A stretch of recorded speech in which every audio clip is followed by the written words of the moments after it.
4వ అధ్యాయము 13వ వచనము. హోషేయ గ్రంథము. పర్వతముల మీద శిఖరముల మీద బలులు అర్పింతురు, కొండల మీద ధూపం వేయుదురు, సింధూర వృక్షము కిందను చిరు వృక్షము కిందను మస్తకి వృక్షముల కిందను నీడ మంచిదని అచ్చటనే ధూపం వేయుదురు. అందువలన మీ కుమార్తెలు వేశ్యలైరి, కోడండ్రులు వ్యభిచారులైరి.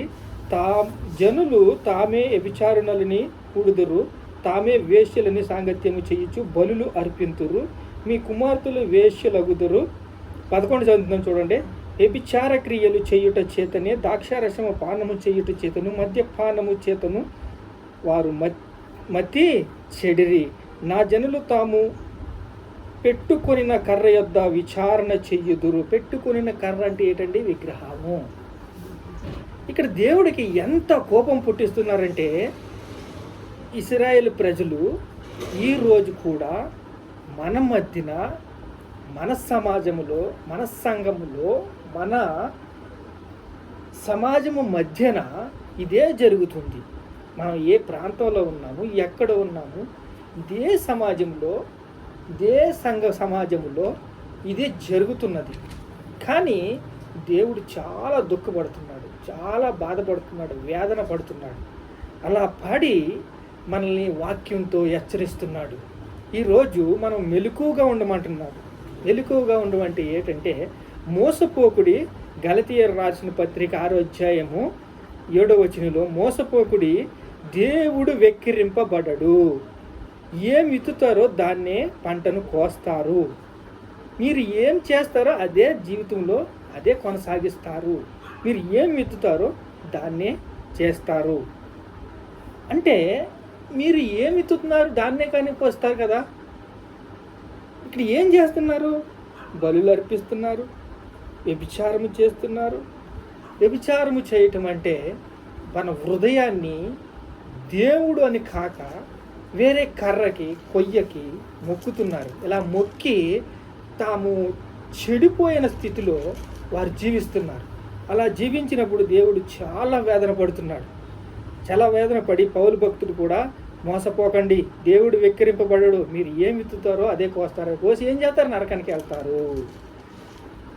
కొరింథీయులకు రాసిన పత్రిక 6వ అధ్యాయము 18వ వచనము, జారత్వానికి దూరంగా పారిపోండి. జారత్వం అంటే పెళ్లి కాకముందు జరిగే పనులన్నీ కూడా పాప పనులు. జారత్వము అంటే పెళ్ళి అవ్వన బాలకులకి, వయసు వచ్చిన పిల్లలకి ఈ మాట ఏమిటంటే, ఇది జారత్వం నుంచి దూరంగా పారిపోండి. మీరు మీ కన్యకత్వాన్ని పరిశుద్ధపరచుకోండి. కన్యగా ఉన్నవారు ఎవరైనా సరే వారు ఎలా ఉండాలి? దేవుడికి తమ హృదయం ఇవ్వాలి. ఇప్పుడు బాప్తిసం తీసుకున్నారనుకోండి, బాప్తిసం తీసుకున్న తర్వాత కొన్ని రోజులకి మళ్ళీ పాతయన్నీ కూడా గుర్తొస్తాయి.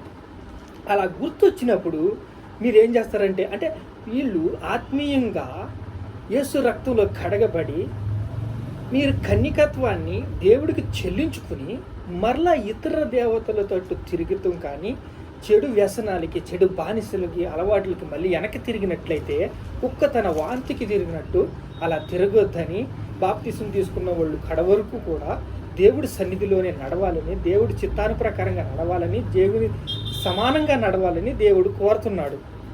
అందుకే జారత్వానికి దూరంగా పారిపోండి. దాని గురించి చాలా హిస్టరీ ఉంటుంది, చదువుకోండి.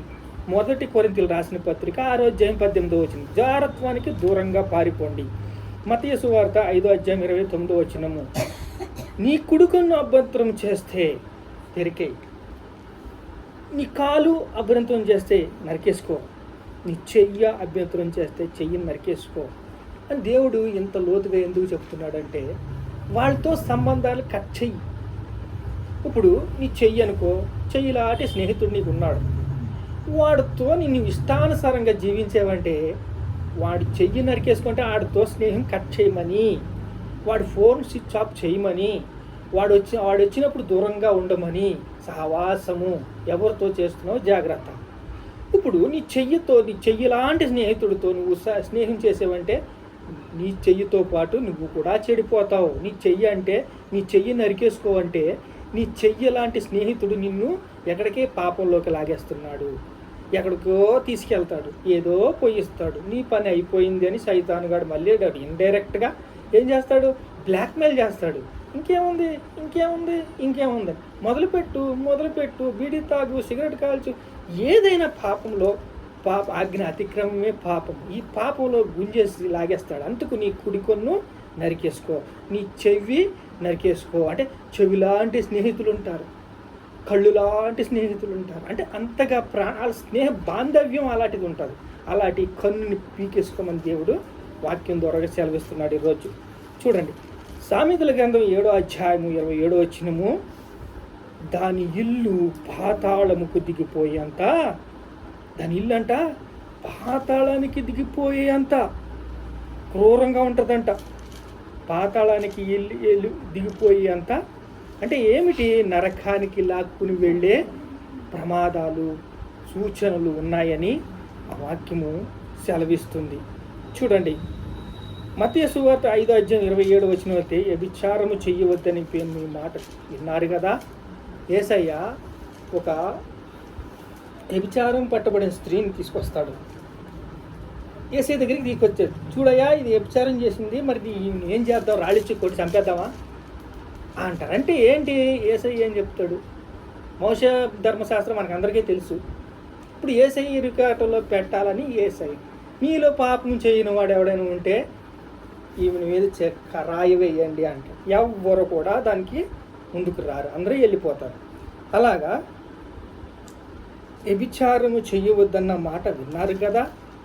అంటే ఈ జాగ్రత్తలు ఇందాక హోషేయ గ్రంథం 11వ అధ్యాయం 4వ అధ్యాయం 11వ వచనంలో మనం ఏమేమి విన్నామంటే, చాలా భయంకరమైన క్రూరంగా ఉన్న విగ్రహారాధన మనుషుల మధ్య ఉన్నది. దాని గురించి ఈ విషయాలు, జారత్వాన్ని విషయం తీసుకొస్తున్నాడు.